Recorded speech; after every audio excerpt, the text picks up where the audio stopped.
Hey there, Brian Roisentul here. Welcome to another episode of the Fit Growth Machine podcast. Today we have a great one as we are going to talk about the different strategies this company has implemented to add value to their customers.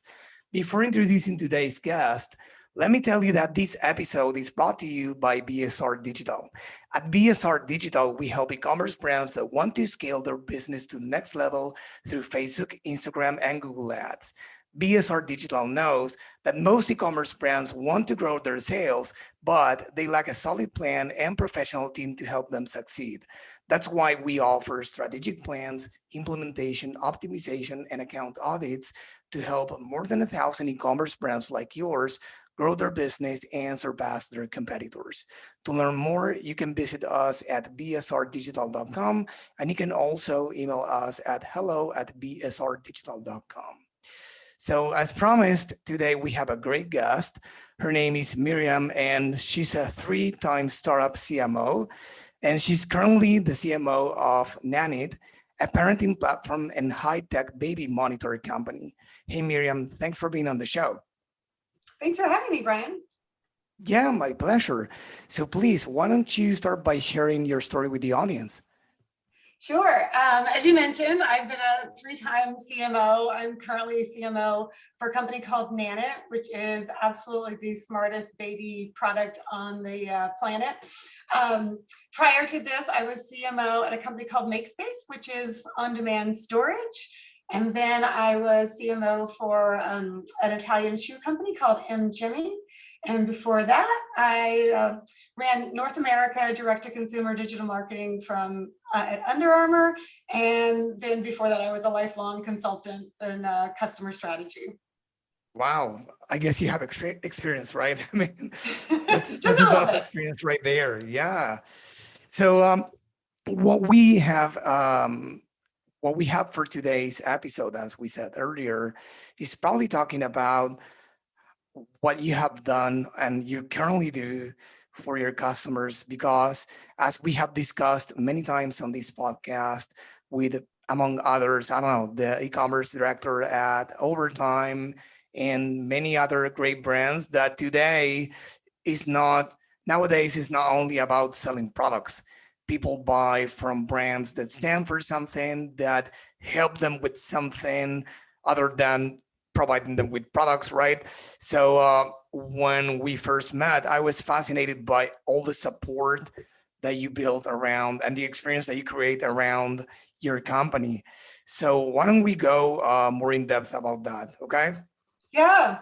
So let me be clear. I'm super proud of the products that we sell. So we have the most incredible vision technology. These cameras allow parents to track your sleep, your breathing motion, baby's growth. It's just an incredible product. But the thing that you alluded to is I'm most proud of the work that we do around truly supporting parents in so many different ways. So the product is really just one of them. We've got a community platform. We take a stance in social initiatives, and we've got panels of experts, and we just try to provide content, because we know as a brand that if we're supporting parents, and especially first-time parents, which is such a vulnerable community, if we can help them out and do our part, then we're going to win their minds and hearts, and we'll be top of mind, and they'll talk to their friends about it. But it just, for me as a marketer, it's just a really good feel good all the way around. Yeah, I mean, I am a father of twins personally, and I think that when right now they are almost 3, but when they were born, even more, I needed the support. My wife needed support. It's a very emotional moment for the couple, for the family. It's a new experience for you know all of us, and it's one of those times that you need a huge support. And sometimes, or probably most times, products act as a vehicle for a need that we need to fulfill, right? And besides that product, we need many more things. And that's what you guys are doing for parents. So what do you have for them? So you mentioned the community. What is it about? Yeah, so we have an online community, and we've got a ton of content. We also connect parents with other parents so they can ask questions. We have a scientific advisory board that pop in. They do, ask me anything type of things. We have webinars where we offer around specific topics, but just a ton of content and a ton of connections. And it's kind of what we're all about. It's kind of, you'll hear a theme of like connection. It's connecting parents to babies and connecting caregivers to parents. And like, we call it the parenting team. And so one of the things that our app actually allows you to do is you can actually create new profiles for your entire parenting team, whether they be like grandparents, whether they be caregivers, cousins, sibling, whatever, but just bringing people together. And so through the product itself, as well as through our community, we've been able to do that.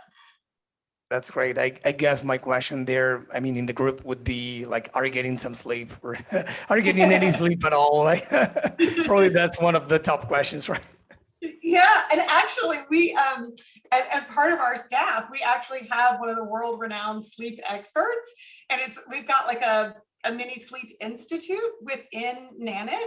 Wow. And so that's one of the ways that we're able to provide sleep insights and tips to parents. And so it's, parents helping other parents, but it's also, we have serious experts that are contributing to this very common do you offer problem. like webinars or, I mean, do they talk to the community?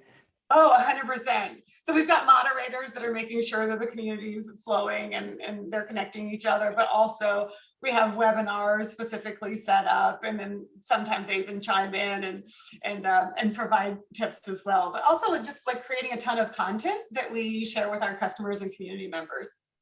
That's great. That's awesome. And you also have something about like a baby formula matching program. Is that correct? Yeah. So, I mean, I think most people have heard about the baby formula crisis. Like 43% of US stores were out of stock in baby formula. And I have 3 children and they all required baby formula to supplement. And I mean, if without baby formula, I can't even imagine what would have happened. So I really feel for these parents. And gosh, within like a matter of, I say 3 days, we came up with the idea to match people who had extra baby formula with people in need.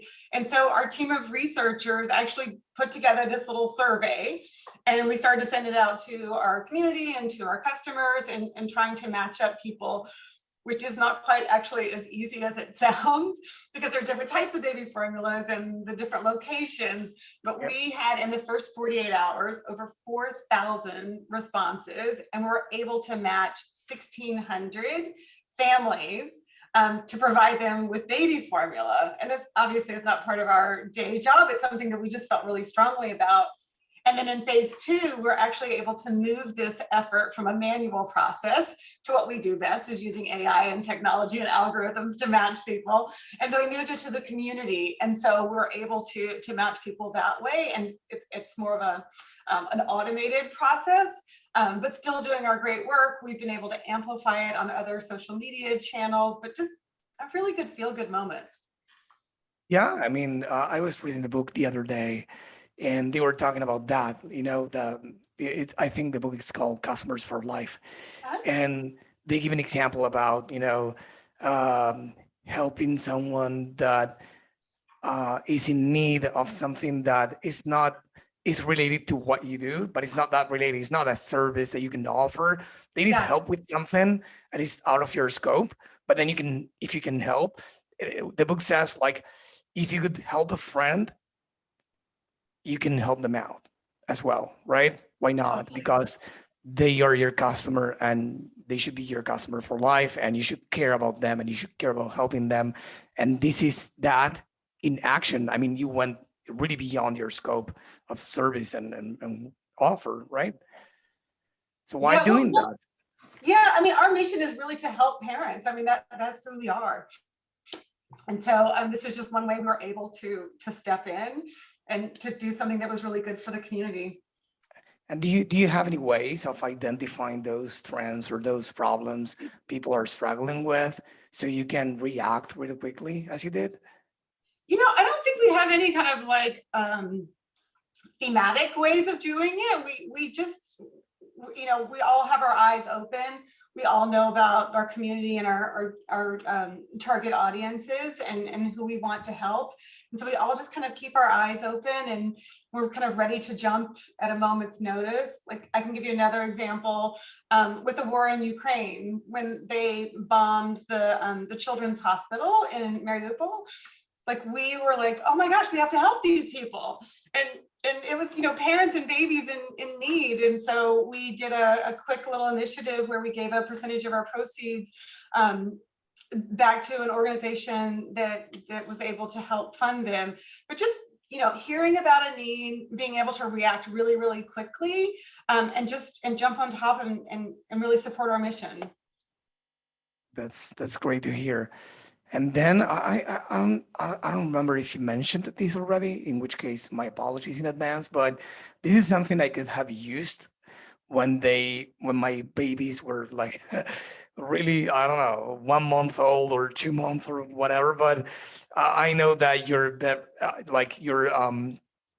baby monitor gives you like sleep insights that allow parents to actually sleep 10% longer than parents without it. Is that correct? It is true. It's true.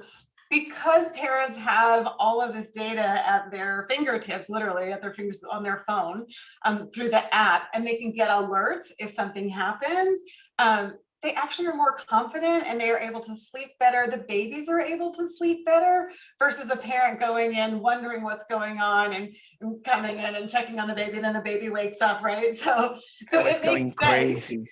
Yeah, it makes sense that you can sleep confidently, knowing that if something happens, that you're going to get an alert on your phone, and then the babies can sleep more peacefully as well. Yeah, that's great. So it's great that you're helping all these people, and not only locally, but you're also in many countries. Is that correct? We are direct in the UK and as well as Canada, and we just launched in Australia, and we are coming into the Balkans and Israel, and lots more to come. I mean, we've grown so quickly, and we've had such a great product market fit in the US that we're really just going as fast as we can to the rest of the world. And that's great. And what do you think that are some of the main challenges or factors involved in being present in many countries? Yeah, I think the biggest thing is, localization of content and messaging. Parenting in the UK is very different than parenting in the US. And being able to not only use, mom versus mom and the language differences, even though it's both, English speaking, but also being able to talk to their biggest concerns and anxieties. I think, US parents have a lot more anxieties than a lot of the rest of the world, but being able to speak in their language and not make people overly anxious, putting ideas into their heads, but also like giving them the comfort that our product does so nicely, and just giving them that data at their fingertips and safely and securely. It's just a really good thing, no matter where you live in the country, in the world. Yeah, that's great, because we are not the same. We are all human beings, but we have different, I don't know, cultures, languages, behaviors, routines. Specifically, I have friends in the UK as well, and I know that they have different routines and behaviors with their children. Not better, not worse. It's just different. Just And different. when going international, we need to keep in mind all those stuff.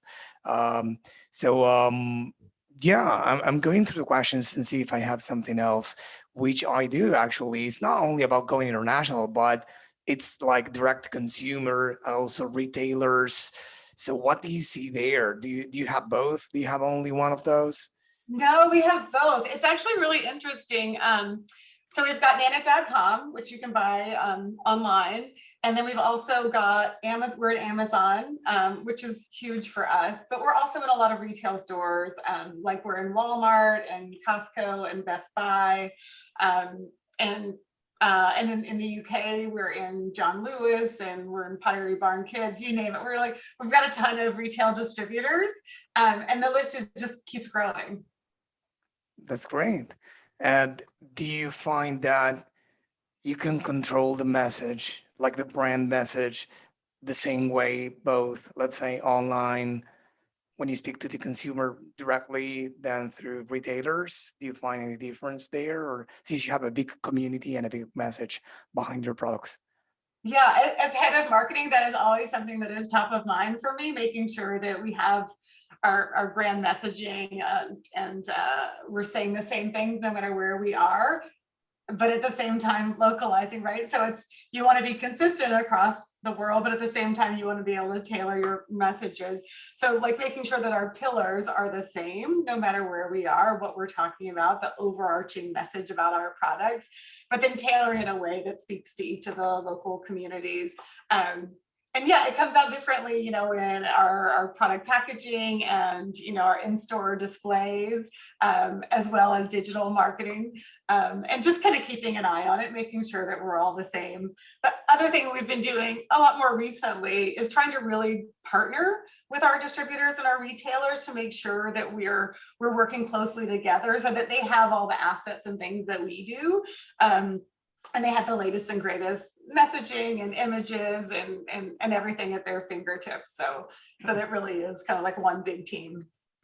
That's awesome. And talking a little bit more about marketing right now and more, let's say, touch points with the client.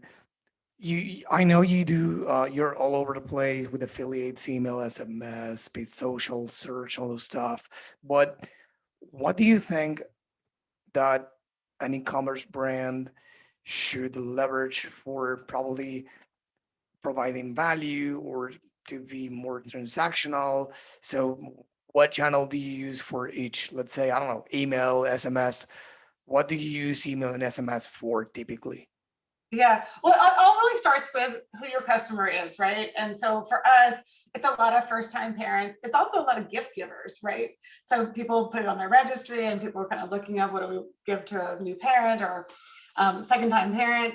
And so really understanding which channels our audiences are using and making sure that we have kind of the right messages in those audiences. So for example, for the gift givers, they may not care so much about the parenting content that they might want to provide to new parents, and once they're a customer of ours, we call it pairing the camera. So they take the camera and they download the app and they pair them together.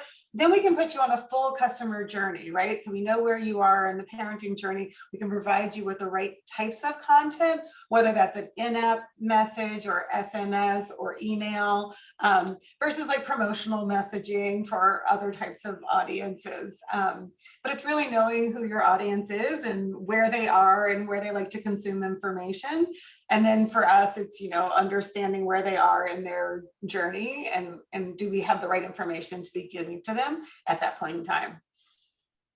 Yeah, I haven't thought about the gift givers because it's actually true for your business. I feared that there could be like a lot of them and a lot of the actual parents. I'm thinking about the baby monitor I used to use, and it was a gift from my brother. So yeah, I didn't buy it, so probably he could be getting like the email communications about parenting and all this stuff, and probably he could say, I don't know, not yet, and Right. not for me, but I would have wanted that. So that's awesome that you can say, oh, this is probably a gift giver, this is not, and you put them in a journey. Yeah, it's our job to figure out kind of who these customers are and what types of communications that they need, and not just treat everybody the same across the board. Yep, that's great. Well, this all been great. I'm always curious about the books that my guests read and the ones they loved. It could be business related or I don't know anything else. So, do you have any to mention?